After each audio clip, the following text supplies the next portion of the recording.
With the World War II beta nearing now 2 weeks away at this point, there's a lot of stuff coming out in terms of different coverage from various media outlets, different interviews, different segments, all kinds of coverage to ramp up the hype for the World War II beta and the pre-orders and the game itself coming to launch in November. And as such, we recently got some information, some new gameplay from a little bit of a tease and interview discussing the project as a whole for Call of Duty World War II that Game Informer did with Sledgehammer. Now, out of this brief little bit of footage, we ended up getting actually 5 new awesome additions to the multiplayer that we had not seen at the debut at E3. Now, as you've probably seen in any of the World War II videos that we've done here up on the channel, the gameplay that is featured was some stuff that I captured out at the E3 capture events a couple of months back. And so having firsthand been able to play this, take a look at all the stuff that was available for us, I want to discuss these 5 little additions to the multiplayer that you'll be seeing come the beta. So that said, let's jump right into it. The first and biggest thing here out of this, I think, that is absolutely awesome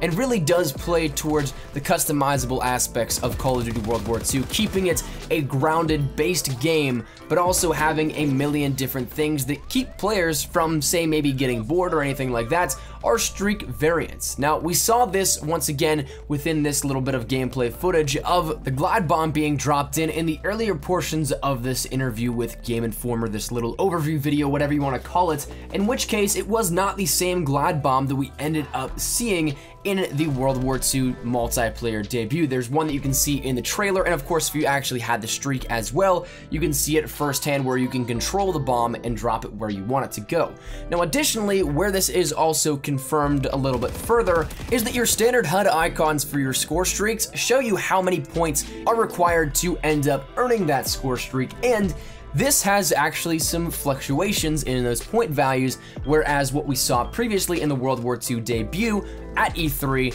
there were different numbers entirely. So you may remember and see from some of the gameplay actually from on the channel that the flamethrower at E3 was 500 score or 500 points. But in this showcase with Game Informer, it was at one point 700 points and another at 600 points. Those fluctuating point values can also be seen in the ball turret gunner, as well as the glide bomb point denominations throughout this video as well. Now, the second thing that I think is an absolutely amazing addition here in terms of things that have been changed and added in since the World War II multiplayer reveal are actually the weaponry. Now, this is something that is a bit general, yes, but as of this, once again, most recent gameplay, which is more than likely going to be a very similar build, if not the exact build of the World War II beta, we ended up getting 2 more weapons and seeing gameplay here for this. Not only one that was confirmed already, but another one that is brand new and confirmed for the first time, that being the PPSH and the Type 1 SMGs. And no, sir, I am not forgetting about the first implementations and gameplay showcases of the STG-44.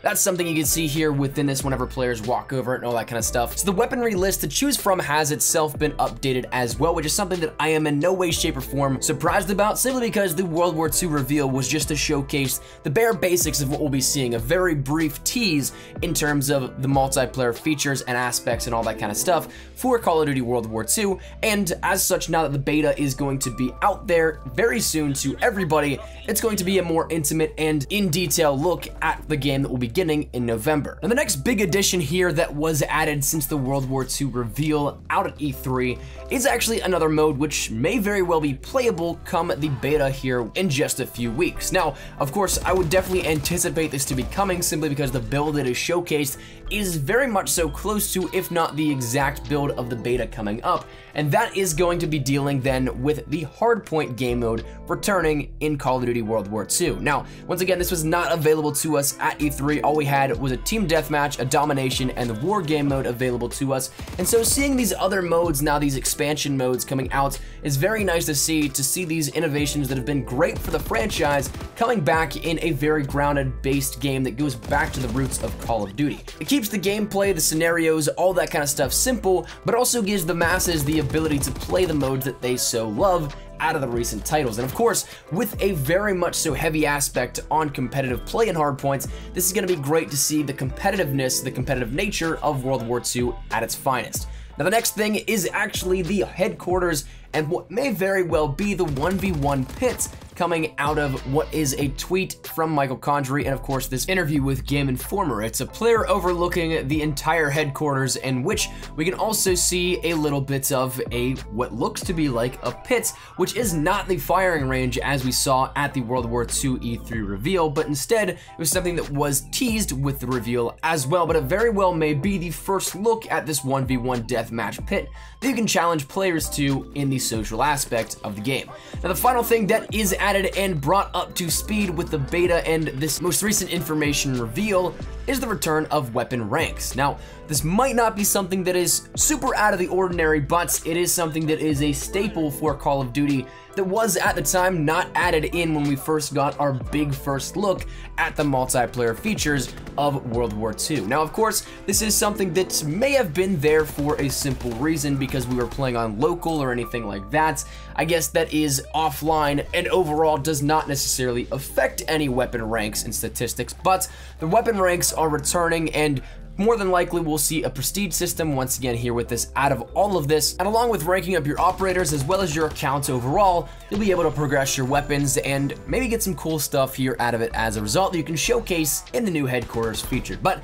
that is 5 things that are major additions into the multiplayer aspect of World War II that we did not see previously, but now that we're getting closer to the beta, we'll be able to not only see this confirmed, but also get our hands on it very shortly to test it all out for ourselves. With that said, love to hear your thoughts down there in the comment section down below. What do you guys think of any of these additions, any of these changes to World War II from what we knew of thus far and to what we currently know now leading into the beta? Let me know your thoughts. Any and all things are welcome down there in the comment section down below, but hopefully you guys enjoyed, and if you guys did, make sure you drop a like down below, and of course, if you guys are new to the channel, make sure you guys subscribe to stay up to date with everything we have here regarding World War II. There's a ton of stuff on the horizon. We're gonna be killing it with this beta, so make sure you stick it here if you guys are at all interested. But if you guys are also interested in Black Ops 3, both multiplayer and zombies, Modern Warfare Mastered, Infinite Warfare, all that good stuff, we'll have you covered here up on the channel, so subscribe so you don't miss a beat. And finally, if you guys want to follow me over on Twitter, that is the best place to get connected with me outside of YouTube. I practically live on Twitter, so if you guys want to strike up a conversation, ask me a question, whatever it may be, link is down there in the description below.